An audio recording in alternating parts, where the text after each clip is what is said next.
Voilà. On commence.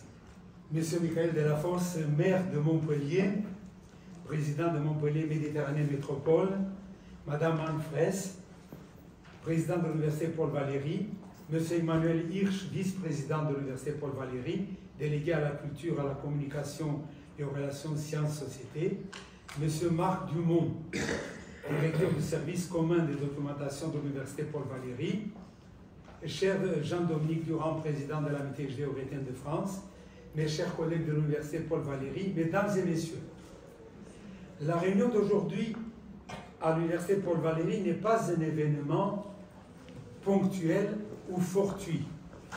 Elle s'inscrit dans le cadre de la politique scientifique de cette institution qui a pour mission, hormis l'enseignement, de mener des recherches dans les domaines les plus variés des sciences humaines.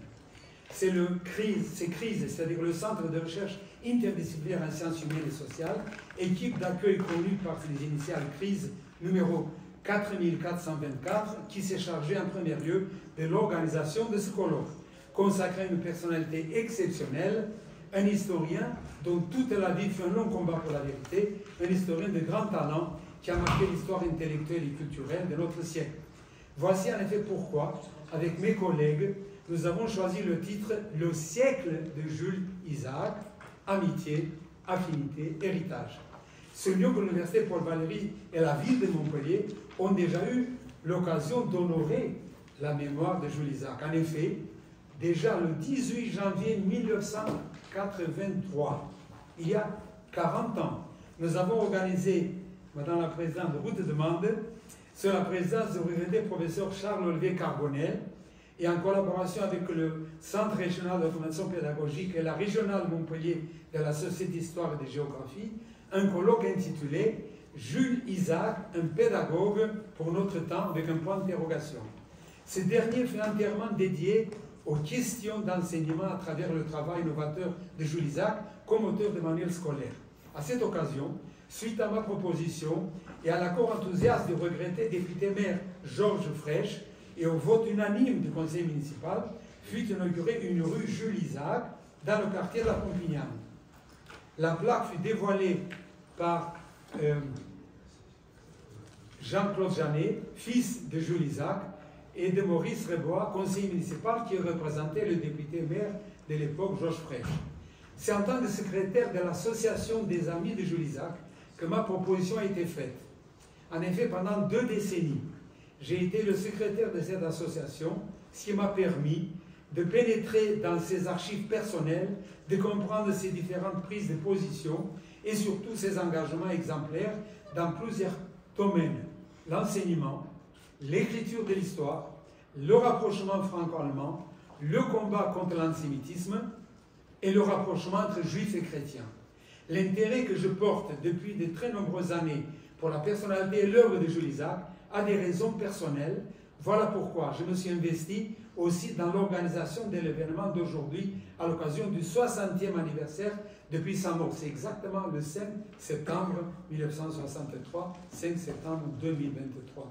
Depuis sa mort et du 75e anniversaire de l'amitié judéo-chrétienne de France, dont il fut le fondateur. C'est pour suivre son exemple que peu de temps après mon arrivée à Montpellier, je me suis engagé avec une très chère et regrettée amie, Lucette Seznec, 1927-2006, dans la création de section montpelliéraine de l'amitié judéo-chrétienne. Certes, Montpellier figurait parmi les premières villes où une amitié judéo-chrétienne fut créée en mars 1949 par le professeur Lucien Guenoun, 1897-1964, et le pasteur Forêt, mais elle ne perdura que quelques années. Président fondateur de 2003-2017 de la nouvelle association dénommée Jules Isaac suite à ma proposition, nous avons développé de nombreuses activités dont l'objectif principal fut la connaissance de l'autre, restant fidèle à Jules Isaac dans sa lutte contre l'enseignement chrétien du mépris, lequel doit être remplacé nécessairement par l'enseignement de l'estime. Hormis CRISE, 2 autres institutions sont co-organisatrices de ce colloque. L'Institut universitaire Maïmonide d'Averès Thomas d'Aquin, IUMA, de Montpellier, et l'Amitié judéo-chrétienne de France, présidée respectivement par Madame le professeur Mireille Hadas-Lebel et Monsieur le professeur Jean-Dominique Durand. Après la conférence inaugurale de M. Haïm Corsia, grand rabbin de France et membre de l'Académie des sciences morales et politiques, sur l'héritage, entre parenthèses avec un S, de Jules Isaac. Nous écouterons pendant la deuxième séance leur communication sur l'actualité de Jésus et Israël et Giorgio Lapira et Jules Isaac. La première sera lue par Madame Maud Chaimovici Blanc, ici présente, en raison de la maladie de son époux. Madame Mireille Adas-Lebel n'a pu venir. Je tiens à féliciter le président Jean-Dominique Durand pour son dynamisme, pour les divers événements dont il est à l'origine et auxquels il participe en plusieurs localités, tous consacrés à Jules Isaac et à l'amitié judéo-chrétienne de France, ce qui permet d'affirmer que d'un certain point de vue, mesdames et messieurs, l'année 2023, c'est l'année Jules Isaac. Elle est marquée aussi par le timbre Jules Isaac, pour la réalisation duquel l'intervention du grand rabbin Haïm Corsia, ici présent, fut décisive. Timbre présenté en premier jour, le 1er septembre à Rennes, ville où il est né. Il est né par hasard à Rennes. Son père était, comme vous le savez, officier. Il se trouvait à Rennes à ce moment-là. Il m'est agréable de remercier aussi les autres communicants qui évoqueront aujourd'hui et demain les qualités éminentes de Jules Isaac, du pédagogue et de l'historien, la richesse et l'actualité de ses écrits, sa personnalité rayonnante et ses engagements pour dénoncer aux côtés du pays le déni de justice que représentait la condamnation du capitaine Dreyfus, pour rappeler les origines et les conséquences de la Grande Guerre, pour fustiger le nazisme, pour mettre en évidence le nécessaire et constant combat contre l'antisémitisme et pour l'amitié judéo-chrétienne. Je vais les citer dans l'ordre des différentes séances, sans mentionner les titres de leurs interventions figurant dans le programme que vous avez tous. Jacqueline Cuche, Maud Blanc-Raimovici, Rainer Bendig, Jules Morin, Roland Andréani, Olivier Rota, Daniel Delmer, Christian Malvin, Pierre-Yves Kirchléger et Michel Fourcade. De même, les différents présidents de sciences, Madame Marie Blaise, directrice de crise, Mireille Adas-Lebel, présidente de l'UMAT, Monsieur Hubert Barkat, vice-président de la section Jules Isaac de Montpellier, de l'amitié judéo-chrétienne de France, qui remplace la présidente Simone Bouéré, absente de Montpellier. Charles Guy, président délégué de l'UMAT, et Michael Yankou, directeur de l'UMAT. Je remercie aussi Madame Hélène Le Guen-Isaac, petite-fille de Jules Isaac, qui nous a transmis quelques photos de son grand-père. Ma reconnaissance, enfin, s'adresse aux différentes personnalités qui nous ont soutenus et encouragés dans notre entreprise de Montpellier. D'abord, Monsieur le maire, Michael Delafosse, Madame la Présidente Anne Fraisse, Monsieur le Directeur Marc Dumont, Monsieur le Vice-président Emmanuel Hirsch, Monsieur Hamid Koulougli, qui est responsable de la bibliothèque Saint-Charles, que nous avons vu tout à l'heure, Madame Perla Relkin, membre du comité directeur de l'amitié judéo-chrétienne de France, Monsieur Yves Chevalier, directeur de la revue Sens et connaisseur averti de l'œuvre de Jules Isaac, Monsieur Denis Lévy-Villard. De la ville de Nantes, Monsieur Thierry Colombier, représentant le service diocésain de relations avec le judaïsme de cette ville et membre du comité directeur de l'AJC. D'Aix-en-Provence, Jean-Baptiste Boutet, de Vichy, Madame Odette Galeski, de Belfort, Monsieur Laurent Hoffnung. De même, je souhaite saluer parmi d'autres la présence de plusieurs personnalités, notamment Monsieur Éric Penceau, maire de Clapier, vice-président de Montpellier-Méditerranée Métropole, délégué à la culture et au patrimoine historique. Monsieur Christian Nick doit venir, secrétaire perpétuel de l'Académie de Montpellier. Monsieur Alain Aventurier, secrétaire perpétuel de l'Académie de Nîmes. Monsieur le pasteur Christian Krieger. Il arrive. Il est là. Ah voilà, il arrive juste maintenant. Il fallait parler du Messie. Bravo, c'est presque le Messie, voilà. Voilà. Monsieur le pasteur Christian Krieger, président de la Fédération protestante de France. Monsieur Jean-Raymond Stauffacher, secrétaire général de cette fédération. Monsieur Patrick Boutry, président par intérim de l'AJC d'Aix-en-Provence. Monsieur et Madame André et François Marsola, représentant de l'AJC de Vichy. Madame Elisabeth Martin, membre du comité directeur de l'AJC. Madame Elisabeth Vernet, présidente de l'AJC de Nîmes. Monsieur Alain Zilberman, président du consistoire régional Languedoc-Roussillon. Et Monsieur Daniel Knafor, rabbin de Montpellier. Madame Perle Dan, présidente de la délégation régionale du CRIF. Nous avons reçu les excuses de Monseigneur Tourigny, archevêque de Montpellier, qui se trouve aujourd'hui même à Paris pour le conseil permanent de la conférence des évêques de France. mais nous avons parmi nous le père Lucas Lambert, représentant du service de ces interrelations avec le judaïsme. Comme nous l'avons mentionné dans la plaque de l'entrée de la bibliothèque, Jules Isaac demeurera toute sa vie fidèle au mot d'ordre de Peggy, super omnia veritas. Cette passion pour la vérité, mesdames et messieurs, est à l'origine de son exceptionnel Jésus et Israël. À ce propos, nous allons vivre un grand moment d'émotion. Nous allons entendre pendant quelques minutes la voix de Jules Isaac, les propos qu'il a tenus à l'occasion de la réédition de cet ouvrage en 1959 aux éditions Fasquelle. Jules Isaac reste le modèle de maître érudit, rigoureux, digne et probe, qui sait faire naître la ferveur de l'admiration, du respect et de l'amitié. Écoutons Jules Isaac.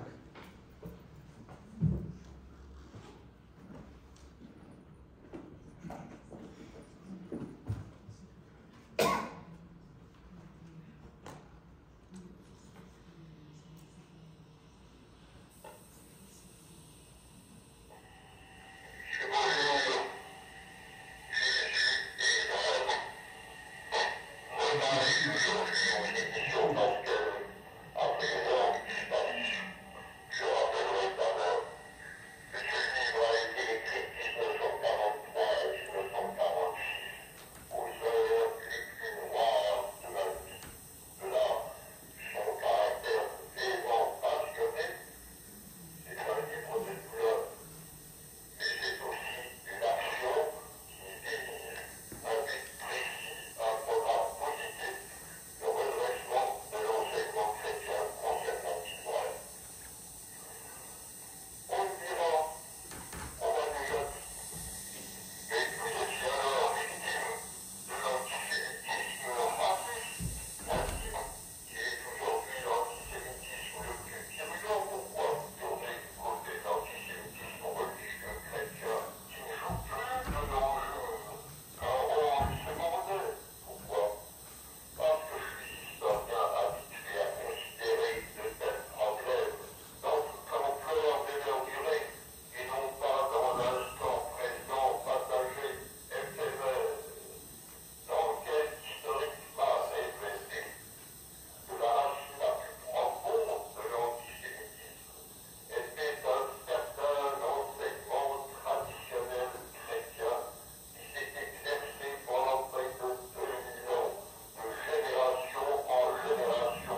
je donne tout de suite la parole à monsieur le maire Michael Delafosse.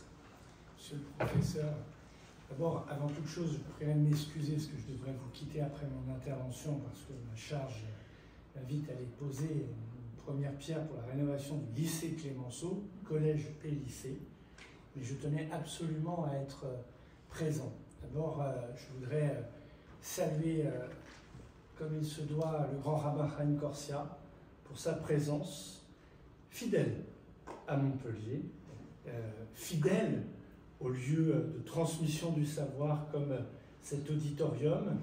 Il y a quelques mois de cela, c'était sur la médecine et le judaïsme, et aujourd'hui à l'université Paul Valéry, 60 ans jour pour jour après la disparition de Jules Isaac.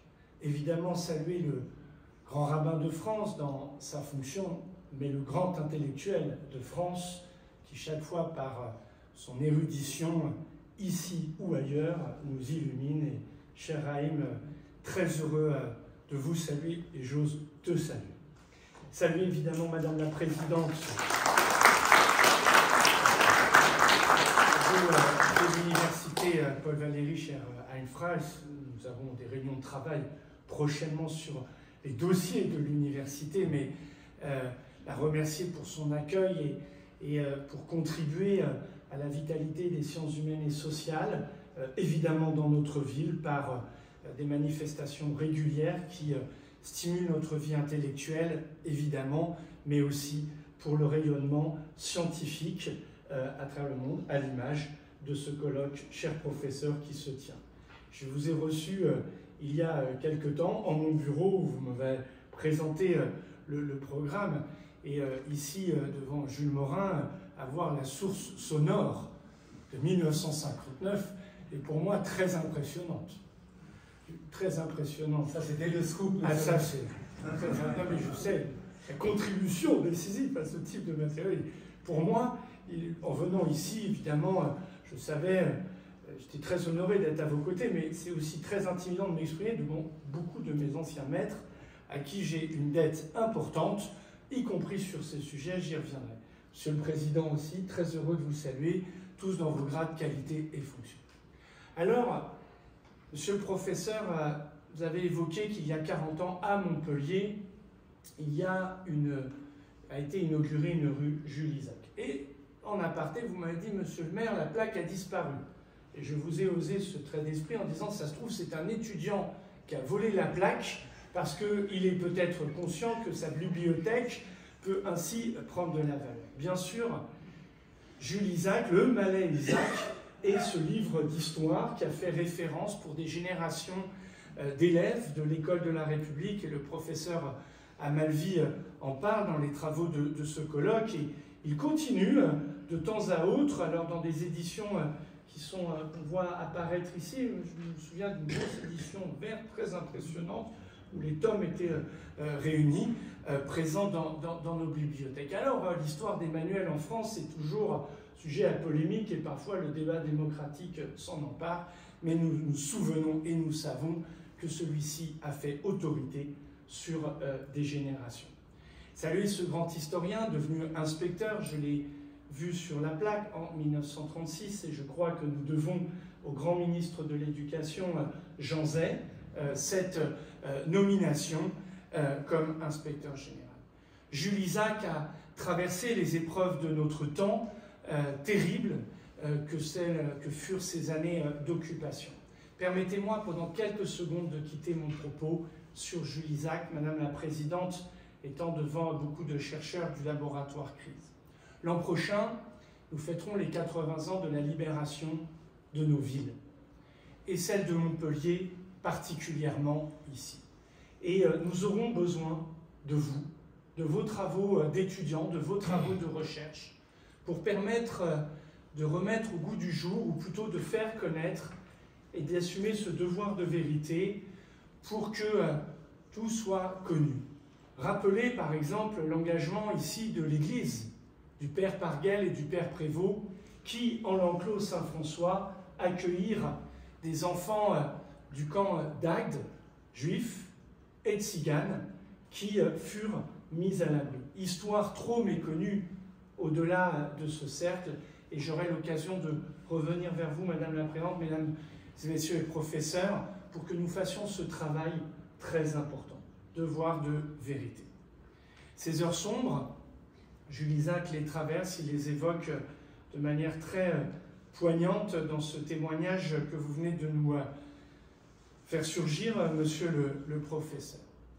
Il évoque le rôle majeur que Jules Isaac a joué dans le dialogue avec l'Église catholique, et c'est dit en 1959. Il joue un rôle majeur dans l'adoption, dans la contribution à la rédaction, cher Michel, du Concile de Vatican II. Et il se trouve que dans ma bibliothèque est arrivé très récemment un ouvrage extrêmement moderne, cher Haïm, et qui est l'ouvrage de la Conférence des évêques de France, « Déconstruire l'antijudaïsme chrétien », en hommage au grand rabbin Sirat, préfacé par le grand rabbin Chaim Korsia. Et on y trouve toute la contribution de la part des évêques de France, de leur reconnaissance à l'endroit du grand historien Jules Isaac. Et en racontant la correspondance, les échanges de Jules Isaac, il est mis en exergue le texte de Vatican II 1965, ce qui a été commis ne peut être imputé indistinctement à tous les Juifs vivant alors, ni aux Juifs de notre temps. Une entrée incroyable en modernité pour l'Église, mais une victoire pour la vérité, qui aujourd'hui, au sein de l'Église de France, et son engagement est régulièrement rappelé, en tant que premier magistrat de la ville, je peux, ici ou là, à chacune des déclarations ou des moments où parfois nous devons nous élever contre l'antisémitisme, saluer sa présence et cet engagement-là. Monsieur le grand rabbin, évidemment, peut en attester beaucoup plus largement que moi dans les fonctions qui sont les siennes. Alors, cette contribution majeure que fut celle de Jules Isaac, celle de former jeunes Français à travers le manuel d'histoire, mais d'avoir, on peut évoquer évidemment son engagement pour Dreyfus, mais de contribuer à l'exigence de vérité, de relation avec l'Église, en fait une des figures de notre mémoire collective qui nous oblige. Et monsieur le professeur, vous me l'avez demandé, je veux ici le dire. Le conseil municipal délibérera au mois d'octobre ou décembre, je vous demande un petit peu d'indulgence, pour qu'une école de la République, une école primaire, porte le nom de Jules Isaac. Car la fonction de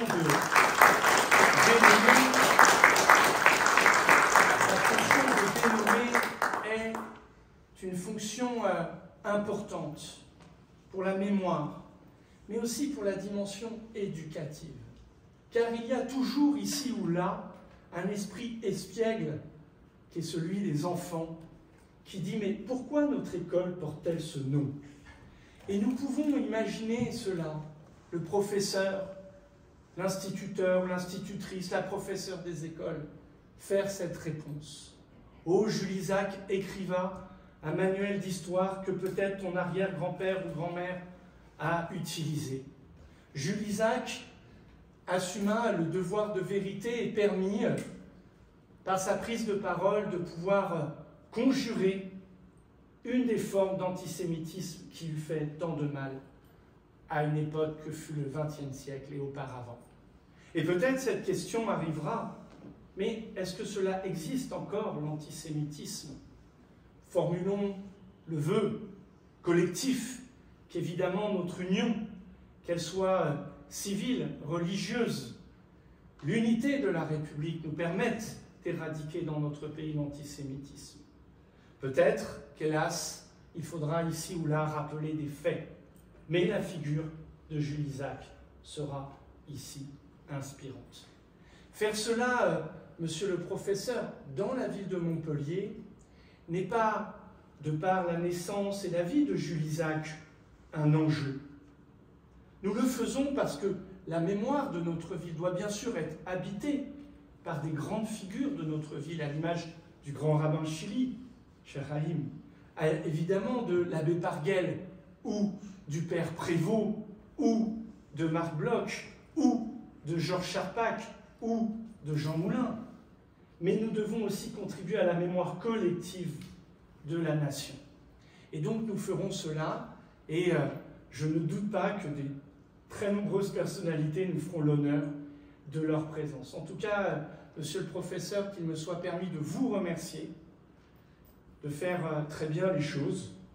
5 septembre 2023, 60 ans jour pour jour après la mort de Jules Isaac, eh bien, de nous permettre de nous pencher sur son engagement, son histoire, et qu'elle puisse nous inspirer. Je vous souhaite des travaux très féconds, remerciant chacun des intervenants ici présents, renouvelant mes excuses de devoir vous quitter, mais il me tarde de lire les actes du colloque pour que le discours prononcé le jour de l'inauguration de l'école soit le plus juste possible. Merci infiniment.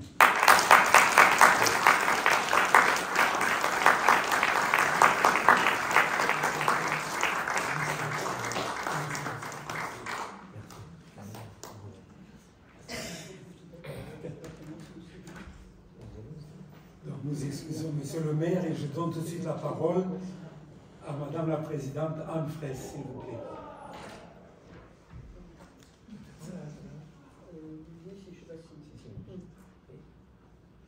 Vous m'entendez? Oui. Je serai très brève pour ne pas retarder les travaux de ce colloque, vous dire, d'abord vous accueillir, vous dire tout le plaisir que j'ai à voir cet auditorium si bien rempli pour les travaux qui vont suivre. Vous accueillir dans cette université dont c'est le rôle justement de porter cette mémoire et ces sujets. Saluer aussi l'équipe crise qui est la mienne, même si mes collègues doivent penser que c'est de très très loin depuis que j'exerce des fonctions de présidente. Et puis vous dire simplement peut-être juste 2 choses que m'inspire en particulier le dévoilement de la plaque et aussi le superbe texte oral que nous avons entendu. Alors je ne faisais pas quand même tout à fait partie des générations qui ont été nourries au Malais Isaac, mais par contre l'édition verte, épaisse dont a parlé monsieur le maire, m'est tombée dans les mains quand j'étais au collège, et je crois que si j'avais pas eu la découverte des langues anciennes et de la passion que ça a pu représenter, je pense que c'est le type de manuel qui m'aurait bien orienté vers l'histoire, tant il était passionnant et pédagogique. Ça, c'est la première réflexion. Et la deuxième, c'est la phrase que vous avez dévoilée. Et je suis vraiment heureuse et fière que cette phrase reste sur l'entrée de la salle de la bibliothèque Jules Isaac, qui dit que la neutralité n'est pas le but de l'historien, qu'on n'abandonne pas ses convictions quand on écrit de l'histoire, mais que par contre il y a quelque chose qui est supérieur à cela, c'est la vérité. Et je crois que ces 2 mots, neutralité et vérité, ça résume un peu l'opposition que l'on fait, sans doute à tort d'ailleurs, entre les sciences dures et les sciences humaines.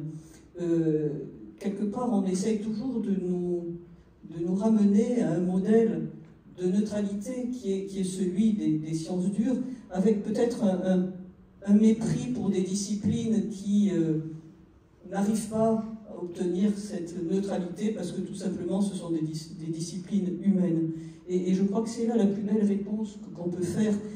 Les sciences humaines, elles ne cherchent pas la neutralité, mais elles cherchent la vérité.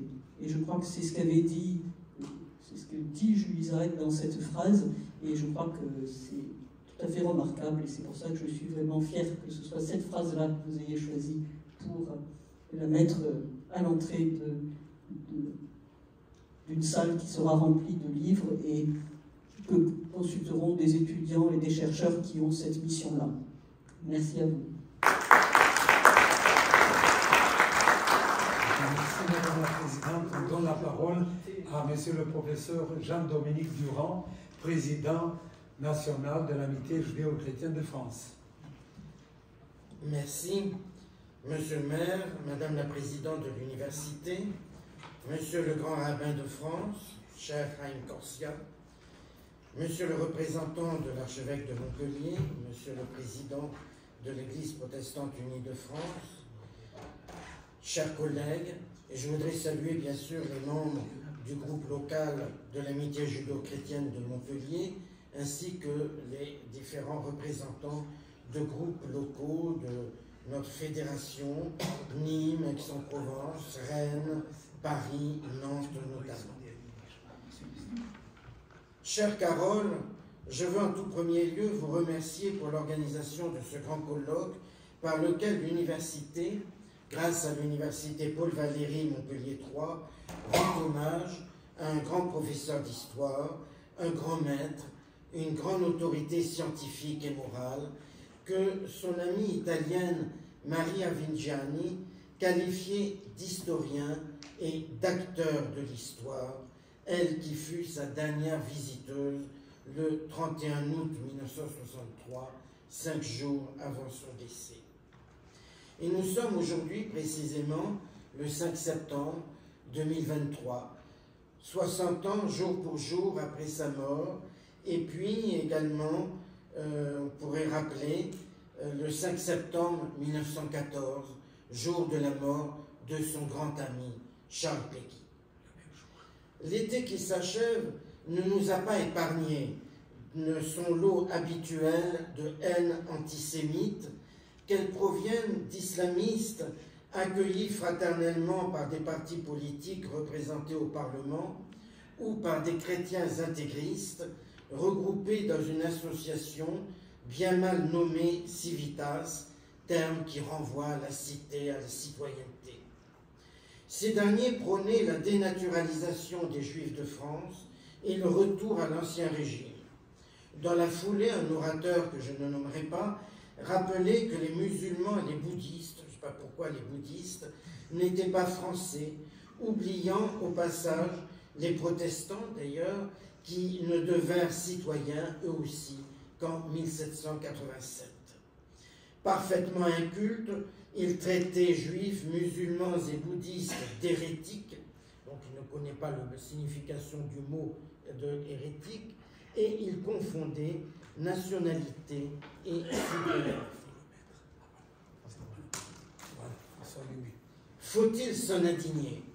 Alors le ministre de l'Intérieur envisage la dissolution de ce groupe, mais peut-on se dissoudre la stupidité et l'inculture parvenue à un tel degré? La protestation, d'ailleurs, peut être piégée, car elle donne une tribune aux malfaisants.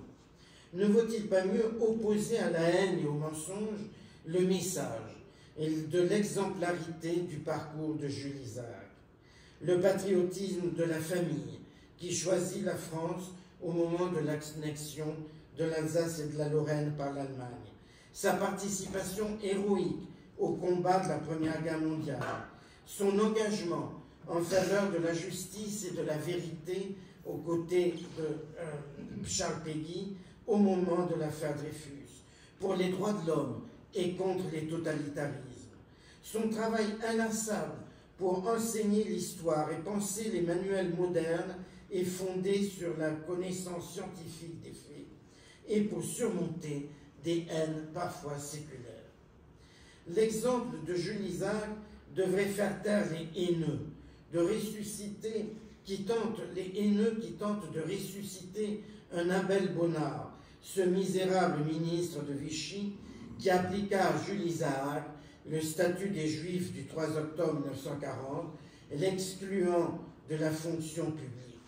Il n'était pas admissible que l'histoire de France soit enseignée aux jeunes Français par un Isaac, disait-il avec mépris dans le journal collaborationniste Grégoire.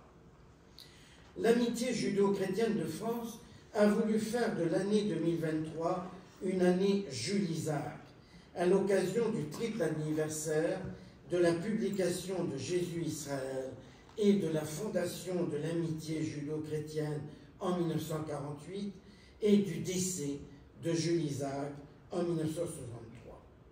Il s'agit de faire connaître cette grande figure dont nous pouvons être fiers pour étouffer la haine des Juifs sous la vérité des faits historiques. En résonance avec la rencontre de Jean 23 en 1960, la JCF a ouvert l'année Jules Isaac avec le pape François le 12 décembre dernier. Celui-ci a déclaré à la délégation qu'il accueillait au Vatican, je le cite, « L'amitié judéo-chrétienne de France s'est résolument et activement engagée sur la voie de l'étude et du dialogue afin de faire grandir juifs et chrétiens dans la connaissance réciproque, la compréhension, le respect et l'amitié.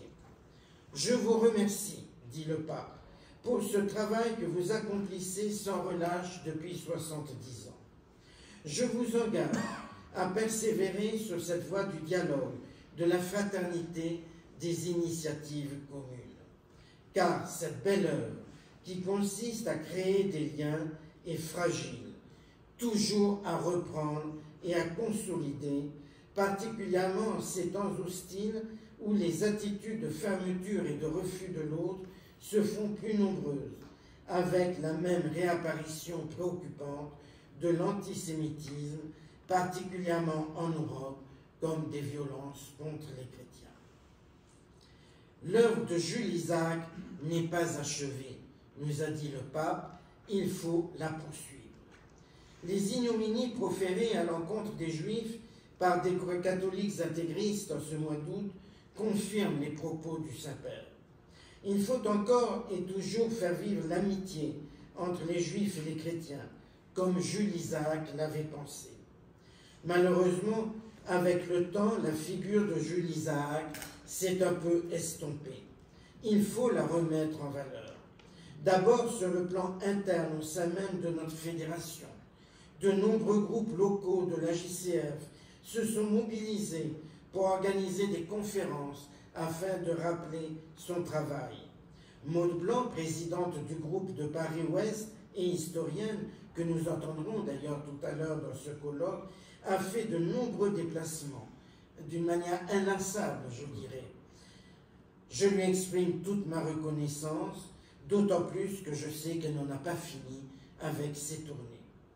D'autres personnalités ont répondu aussi aux demandes des groupes.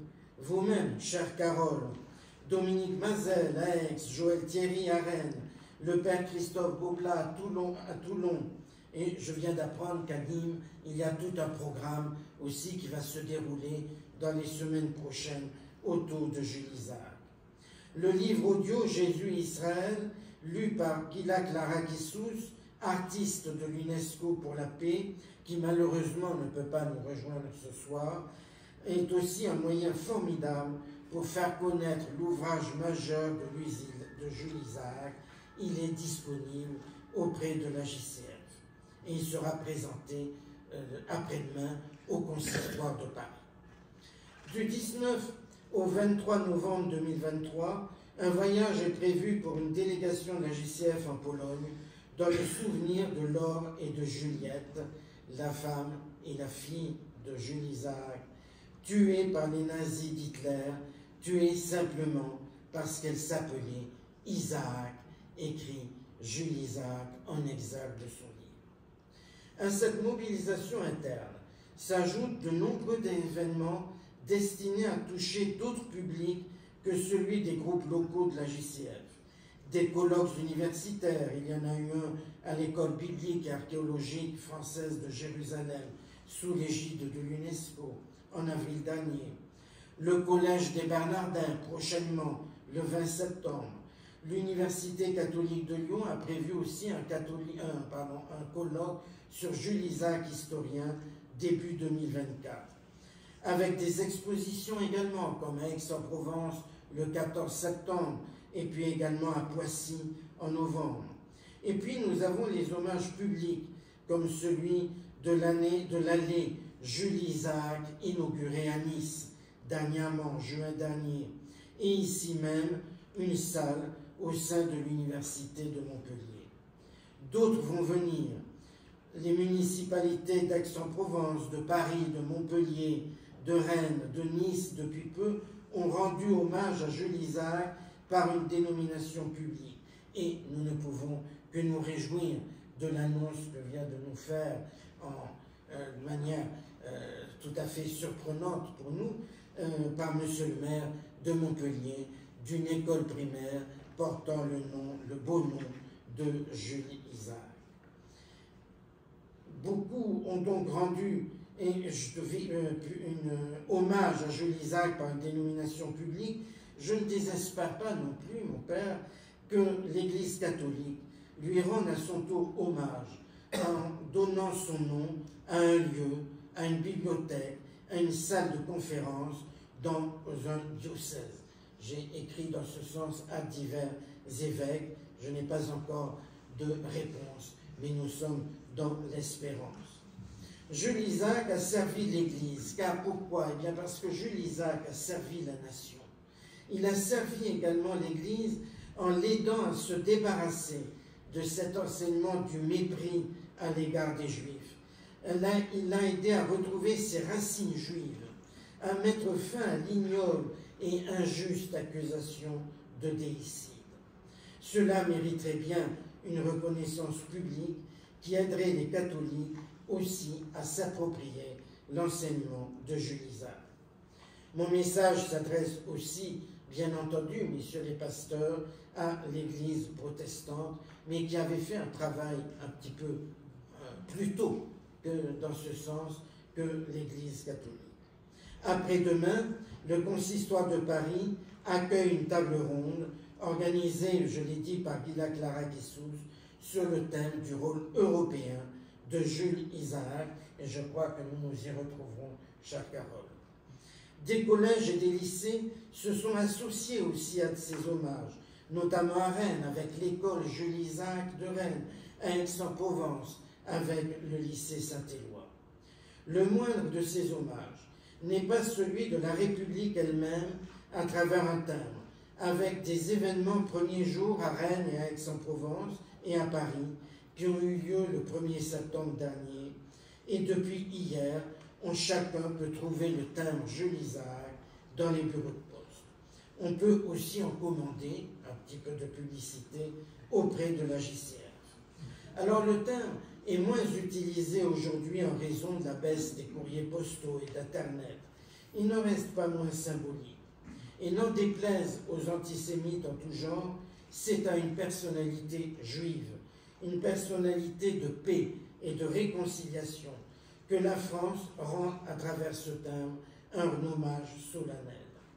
Aujourd'hui, l'Université d'État à Montpellier met en avant la connaissance de la personnalité de Jules Isaac et de ses engagements, de l'affaire Dreyfus à l'aboutissement de Nostra Aetate, de son œuvre d'historien.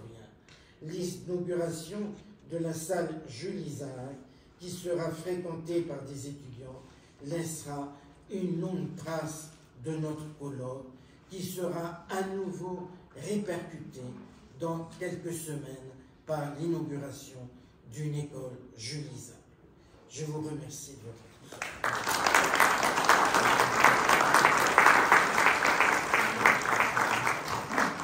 Nous remercions le professeur Jean-Dominique Durand pour ses propos et je donne tout de suite la parole à monsieur le grand rabbin Chaim Corsia qui va nous faire la leçon inaugurale intitulée « Héritage » entre parenthèses NS entre guillemets, héritage de Jules Isaac. Monsieur le grand rabbin, vous avez la parole. Merci beaucoup, cher professeur. Merci de votre présence à chacun et chacune. Et merci de ces discours en faveur du président de l'université et le président des études chrétiennes qui auraient pu faire la leçon inaugurale parce que je crois que c'est important de porter la mémoire de Jules Isaac à plusieurs. Personne ne peut s'arranger seul, une sorte de paternité, de lien direct avec Jules Isaac. Oui, il était juif, oui, il avait quelque chose d'universel, oui, il a œuvré, comme vous l'avez justement dit, pour l'Église catholique, parce qu'il a œuvré pour la République. Et au fond, il faut s'intéresser à ce qu'il a laissé comme héritage, c'est-à-dire comme responsabilité. L'héritage, c'est pas ce qu'on reçoit, c'est ce que nous sommes poussés à accomplir en mémoire de quelqu'un. Voilà pourquoi j'ai tenu à parler d'héritage au pluriel de Jules Isaac, parce que d'abord nous sommes plusieurs, c'est-à-dire tous, à pouvoir porter sa mémoire, et il faut se considérer comme son héritier. Et pour savoir de quoi nous sommes héritiers, il faut savoir qui il était. Récemment, le cardinal archevêque de Marseille m'a raconté une histoire que j'ai adorée.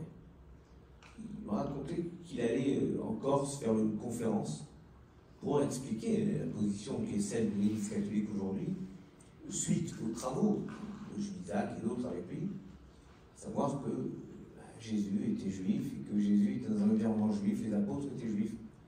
Et il m'a raconté sa conférence qui se passe plutôt bien, des questions, ça se passe très bien, mais à la fin de la conférence, il y a une vieille dame qui vient me voir et qui me dit Monseigneur, ok, j'ai compris, Jésus était juif, d'accord.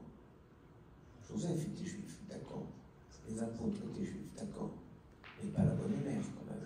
Je me suis dit, quand il m'a raconté ça, quand Monseigneur a vu de me raconter ça, je me suis dit, bon ben, on a encore un peu de boulot.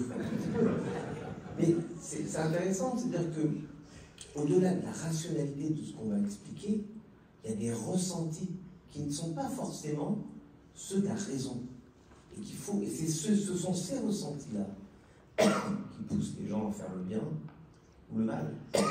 Dans les 10 points de Seelisberg, on va revenir sur cette conférence essentielle en Suisse en 1947, Jules Isaac a la conviction, ce sont ces mots, que cet antisémitisme-là, d'origine chrétienne, peut empoisonner l'âme des chrétiens. Il faut entendre la phrase. Moi, je suis très attentif au fait que quand on regarde la composition des membres de Seelisberg, et énormément de représentants du monde juif, Kaplan, ses représentants, le grand rabbin Safran, Kaplan qui est grand rabbin adjoint, Safran est grand rabbin de Roumanie, des prêtres, pas d'évêques, des grands intellectuels chrétiens, pas d'évêques, et beaucoup de pasteurs, des pasteurs américains par exemple. Les Américains vont beaucoup s'engager par la suite dans ce travail. Mais ce qui est intéressant, c'est qu'on arrive à définir ce qui est le cœur du cœur de cet antisémitisme religieux. Et c'est cette phrase quasi prophétique de Jules Isaac, qui à la fois, comme je le dis, est prophétique et essentielle. Il faut maintenant passer de l'enseignement du mépris à l'enseignement de l'estime. Mais cette phrase ayant quelque chose de prophétique et de lumineux, éclipse tout le reste de ce qu'a pu dire et faire Jules Isaac. Je trouve très important, ensemble, de contribuer à faire exactement ce qu'il voulait, c'est-à-dire ramener les églises chrétiennes, catholiques, protestantes, orthodoxes, même celles qui ont été légèrement en dehors de ce mouvement, à la fidélité initiale du message de Jésus, du message du christianisme. C'est ce qu'il va essayer de faire. On parle toujours de sa visite avec Jean 23. On oublie qu'il a rencontré Pie XII d'abord. Il a rencontré Pie XII en 49, en octobre 49. Il va lui demander juste de réviser la prière du vendredi saint pour les juifs perfides. Pardon de vous dire ça de manière très personnelle. J'étais à Strasbourg, il y a quelques années, pour le congrès du souvenir français. Première fois que le souvenir français, qui s'occupe des tombes des morts pour la France, se réunissait en dehors de Paris. On avait décidé de faire une année sur 3 un congrès à l'extérieur de Paris. J'allais dire à l'étranger. Et on va vraiment à l'étranger, puisqu'on va à la place. On va à Strasbourg, et je me moque de votre prédécesseur, Strasbourg. Donc nous sommes à Strasbourg, et il se trouve que nous organisons tous les ans, au cours de notre congrès national du souvenir français, un office œcuménique, c'est-à-dire chrétien, et un office dans les synagogues, plus un office pour les musulmans.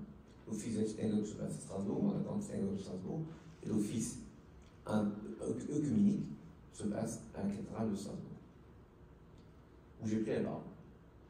Mais j'ai pris la parole en tant que représentant du souvenir français, mais je dois vous dire qu'on n'est pas très à l'aise quand on entend, c'était le rituel, c'était le dimanche, on était dans un rituel où, franchement, quand on est juif et qu'on entend tout ce qui se disait, on n'était pas très à l'aise. Et je me dis, que cette visite du 19 octobre 1949 à Pie XII est le début de la transformation des âmes. Il va mettre 10 ans pour obtenir gain de cause. Parce que ça va être fait en 1959, c'est plus Pie XII qui est à la tête de l'Église catholique, c'est Jean XXIII. Donc en 59, Jean XXIII va mettre un terme à cette prière du vendredi saint pour les juifs perfides.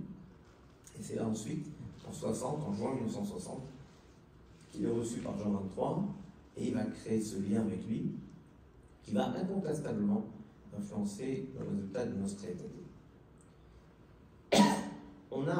Donc pour savoir d'où vient Jules Isaac, il faut comprendre d'abord qu'il est enfant de cette Alsace profondément française, profondément patriote, puisque ses parents quittent l'Alsace en 1871 pour aller s'installer à Rennes, comme de nombreuses familles qui ont fait ce choix après la défaite de Sedan. Vous avez parlé, cher président, à juste titre, de sa grande proximité avec Peggy, et j'ai toujours trouvé incroyable qu'ils meurent le même jour, le 5 septembre, et l'un et l'autre, même si pour moi, qui eut l'immense honneur d'être un aviateur, c'est aussi la date de la mort de Nissim de Camondo, qui est mort, lui, le 5 septembre 1917, à Lintré, au-dessus des entonnoirs de Lunéville, aux commandes d'un Farman 40. Voilà ce 5 septembre, marqué par ces deux morts, en tout cas, celle aussi importante de Peggy et de Jules Isaac. Et je ne peux dissocier la personnalité de Jules Isaac d'une autre personnalité éminemment importante, y compris dans les sujets qui le concernent et sur lesquels il a transformé notre histoire collective. C'est la personnalité d'Edmond Flegg, qui va mourir maintenant, le 5, qui va mourir dans 1 mois et demi, puisqu'il va mourir le 15 octobre 1963. Edmond Flegg et Jules Isaac vont avoir un long compagnonnage. On les retrouve à Selisberg, on les retrouve à l'initiative des Amitiés judéo-chrétiennes de France, tous les deux.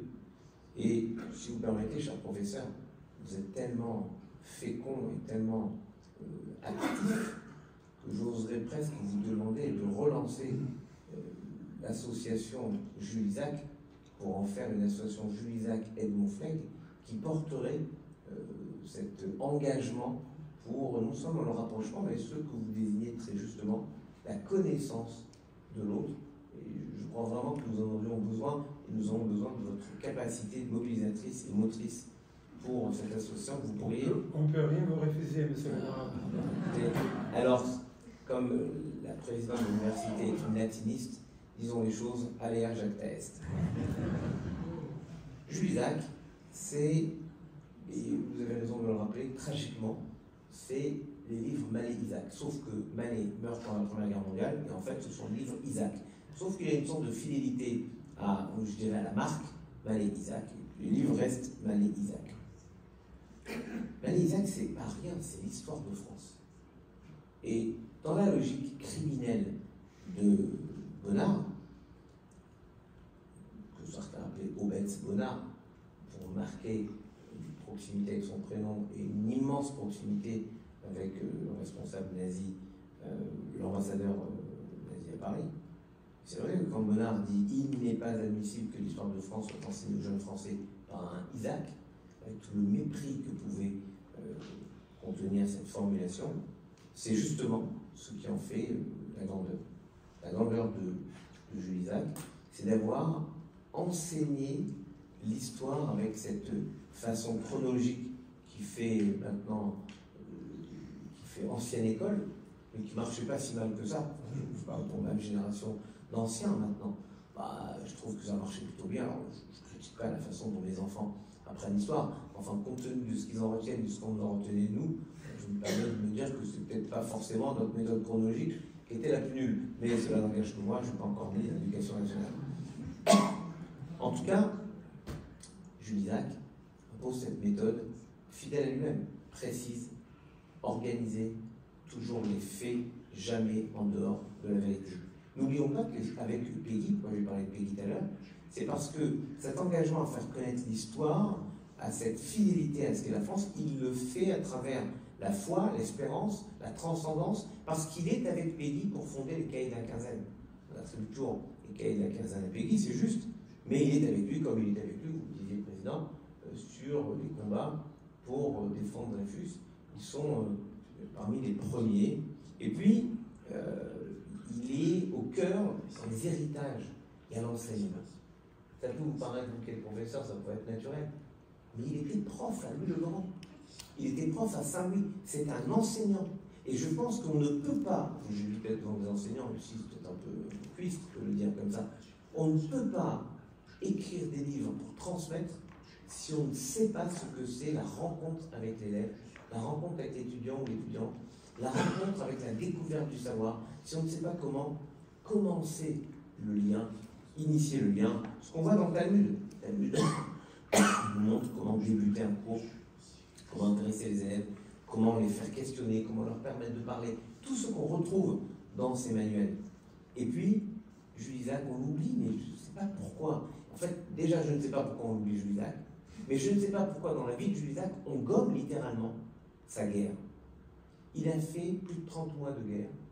Il est mobilisé, assez âgé pour l'époque, il a 37 ans, c'est pas un gamin de 20 ans qui part faire la guerre, il a 37 ans. Il est blessé gravement à Verdun, je crois, et il combat. C'est la terrible loi de cette guerre où Ballet meurt, Peggy meurt, et d'autres restent. Apollinaire est blessé gravement, mais il meurt, enfin pas de la guerre, il meurt avec grippe espagnole plus probablement. Mais lui, pendant la guerre, il va poursuivre la rédaction de ses manuels, toujours sous le nom de Mallet. Et puis, vous le rappelez, il est nommé inspecteur général de l'éducation nationale, avec une obsession qu'on occulte aussi parfois, c'est qu'il va se battre pour que dans les manuels d'histoire, on n'encourage pas la haine des, entre guillemets, débauches. Il va se battre pour rétablir des liens d'humanité, de proximité, j'allais dire de bon voisinage avec nos voisins allemands. Croyez-moi, à l'époque, ce n'était pas la mode du tout. On avait gagné, on voulait faire payer l'Allemagne, on était dans une logique d'opposition, et lui, il va se battre toujours avec ses armes, la vérité, la logique. Dans le grand combat, on en parlait avec Michael tout à l'heure, dans le grand combat pour savoir d'où vient la responsabilité après la guerre mondiale, il va être l'un des plus apaisants, l'un des plus respectés en Allemagne, parce que on reconnaît l'honnêteté de ses arguments.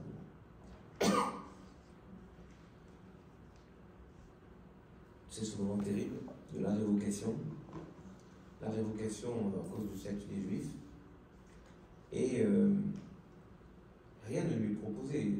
Autant on a proposé à Bergson d'alléger le dispositif pour lui. Alors, Bergson a refusé, comme d'ailleurs il avait refusé de se convertir.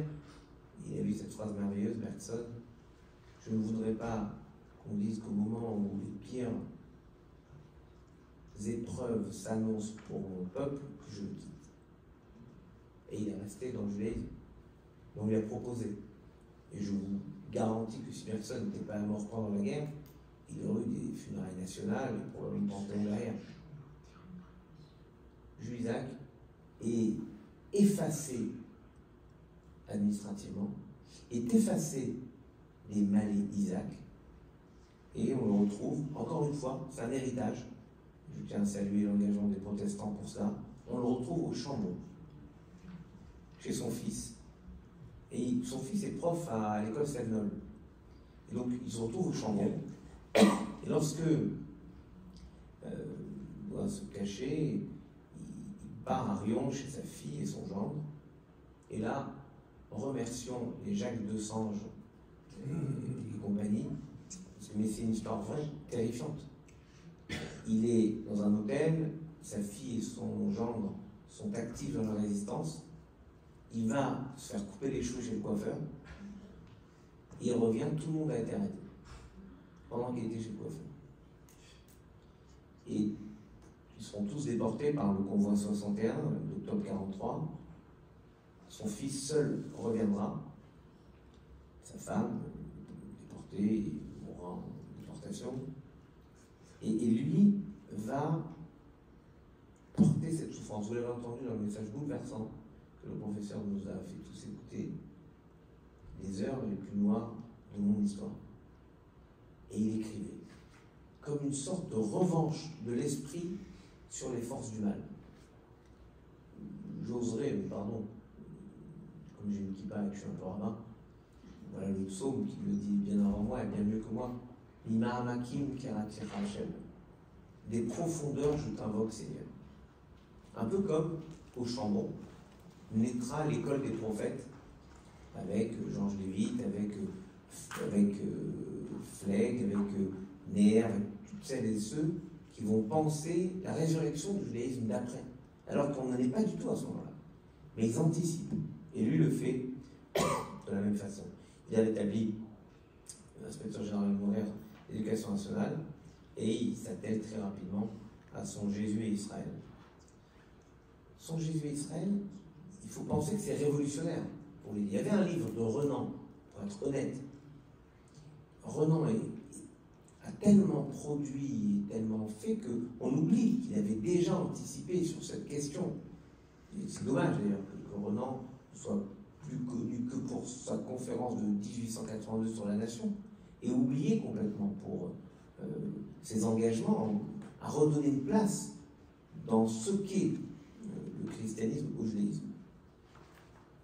Mais il le fait avec... et on lance la conférence de Célisberg avec toutes les personnalités dont nous avons parlé. Et il combat contre... il faut entendre le mot, contre les racines chrétiennes de l'antisémitisme. C'était tellement bouleversant d'entendre. Oui, il y en a d'autres antisémitismes. Et celui-ci est le plus profond parce que il se crée lui-même l'excuse de la bonne foi. Et c'est cette bonne foi-là qu'on doit éradiquer. Oui, Jésus est juif, et toute l'Église avec lui est juive. Et lorsqu'on lit Nostra Aetate et qu'on voit ce 4e paragraphe qui est assez exceptionnel, et qui dit la chose suivante, en scrutant le mystère de l'Église, on arrive à quoi? On arrive au patriarche, au matriarche, à l'histoire du judaïsme. En conclusion, je voudrais juste dire une chose simple. C'est que, vous voyez, dans cette phrase prophétique qui le décrit tellement justement, et qui au fond occulte tellement de lui, Jules Isaac fait un choix incroyable. On passe de l'enseignement du mépris à l'enseignement de l'estime. On aurait pu imaginer passer par une phase neutre, passe de l'enseignement du mépris à la neutralité. Mais Elie Wiesel a dit si justement, l'inverse de l'amour n'est pas la haine, c'est l'indifférence. Et ce que nous pousse Jules Isaac, avec Edmond Flegg, avec d'autres, et Jules Isaac en particulier, c'est à ne pas accepter que l'Église soit indifférente au judaïsme, de ne pas accepter que le judaïsme soit indifférent à l'Église, de ne pas accepter que les uns ou les autres soient indifférents au chemin spirituel des autres. Il ne s'agit pas de faire un syncrétisme.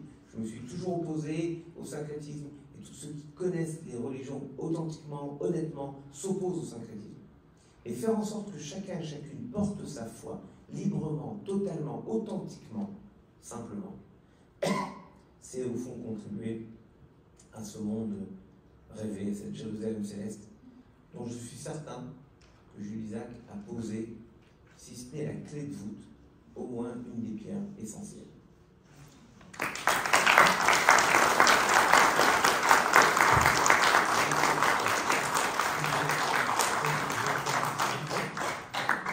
Nous remercions Monsieur le Grand Rabbin et avant de faire une petite pause, on peut lui poser quelques questions à propos de sa conférence concernant l'héritage de Jules Isaac. Si quelqu'un souhaite poser une question ou faire une observation concernant cette problématique, c'est maintenant l'occasion de prendre la parole.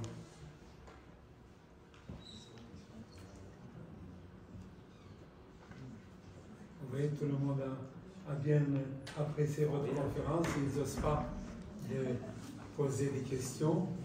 Donc, vous voulez le nom? Vous voulez le modèle d'avion dans lequel était Nissim de Camondo? Pardon, je me pose même une question. Vous savez, je me suis dit un jour, quand j'étais au milieu d'armée d'air, puis après des armées, mais je me suis dit, les gens vont au musée Nissim de Camondo, ils savent même pas que Nissim de Camondo, c'est un monsieur, Nissim. Pour ne pas s'appeler Jean-Christophe comme tout le monde. Non, Nissim, faut pas. Mon Nissim, c'est un bonhomme, déjà. Et en plus, c'est un pilote. Et je me suis dit, quand j'étais en médias, je vais rendre ce Nissim, qui a un destin tragique, qui a été raconté de manière merveilleuse par Pierre Assouline dans son livre Les Derniers des Camondos. Je vais le rendre à ces deux familles, à sa famille et à la famille des pilotes, la famille des aviateurs. Et donc j'ai organisé une énorme cérémonie pour les 90 ans de sa mort, le 5 septembre 2007. Et après, pour les 100 ans de sa mort, on a refait une cérémonie, cette fois-ci au musée Camondo, parce qu'en 2007, j'étais sur les lieux des entonnoirs de l'Intel. Mais je vous demande juste une chose, si par hasard vous allez vous balader vers le musée de l'air et de l'espace du Bourget, rentrez dans le musée, allez voir la tête que ça avait un Farman 40, et c'est un genre de baignoire sans rien. Si vous rentrez là-dedans, vous êtes très courageux. Pensez qu'ils étaient à deux, il y avait Nissim de Camondo devant, Lucien des Essarts derrière, et ils sont abattus par les Allemands, ils sont enterrés avec les honneurs militaires, par les Allemands, et le père, lui, il va faire le pied et les mains pour récupérer le corps, et l'enterrer plus tard au cimetière de Montmartre. Mais ce qui m'a passionné, c'est comment des personnages sont effacés par ce qu'ils ont fait. Nissim était effacé par le musée du XVIIIe siècle, qui est une merveille que son père a légué au Louvre, en réalité, aux Arts Déco. Jules Isaac est effacé par sa formule. On croit tout connaître de Jules Isaac, on a compris, c'est l'enseignement du mépris, l'enseignement de l'estime. Tout le monde, j'ai connu Jules Isaac, je peux passer au suivant. Et on oublie tous ces engagements, qui étaient des engagements éminemment français, éminemment patriotes. Quand je parle de Flegg, je parlais de Flegg. Flegg, il naît à Genève, pas de chance. Même chose, sa famille quitte Alsace, il naît à Genève. Il naît à Genève en 1874. Donc quand il s'engage pour la Première Guerre mondiale, il s'engage dans la Légion étrangère. Ça veut dire qu'il est volontaire. C'est pas genre, je suis obligé d'y aller, je suis la classe, machin, j'y vais. Non, non, non. Il est volontaire. Et on oublie cette somme d'engagement, de gestes qui donne de la cohérence aux personnes. Et Jules Isaac, ce qui est impressionnant, c'est qu'il n'y a pas une erreur dans sa vie. Vous prenez la vie de n'importe quel grand, vous en avez quand même des erreurs. Celui-là, il s'est trompé, là, il a soutenu tel courant, alors qu'il aurait mieux fait de s'écraser ce jour-là, ou de se casser les jambes, ou l'autre qui était plutôt pacifiste à ce moment-là. Après, trouvez-moi une erreur dans la vie de Jules Isaac. Allez-y, professeur, vous qui êtes secrétaire général de l'association. Il n'y en a pas une. Il y en a un autre qui m'impressionne comme ça. Et encore lui, c'est peut-être mieux que Jules Isaac, parce que lui, c'était un artiste. Dans le monde des artistes, objectivement, il y en a tellement qui se sont trompés, et régulièrement, que c'en est à mourir de rage. Georges Braque, grand combattant de la Première Guerre mondiale, grand résistant de la Seconde Guerre mondiale. On se dit, mais comment on l'a effacé? On retient quoi de Georges Braque? Un oiseau noir qui se balade, c'est ça Georges Braque? Mais on oublie ses engagements. Et il y a un effort à faire intellectuel, et ça, je vous en serai immensément reconnaissant pour toujours. Vous êtes capable de faire des colloques, de faire réfléchir sur la vérité de quelqu'un. Et la vérité de Jules Isaac, c'est qu'elle n'a jamais trouvé à être démentie par aucun de ses actes. Plus la peine de poser des questions, on sait qui était Jules Isaac.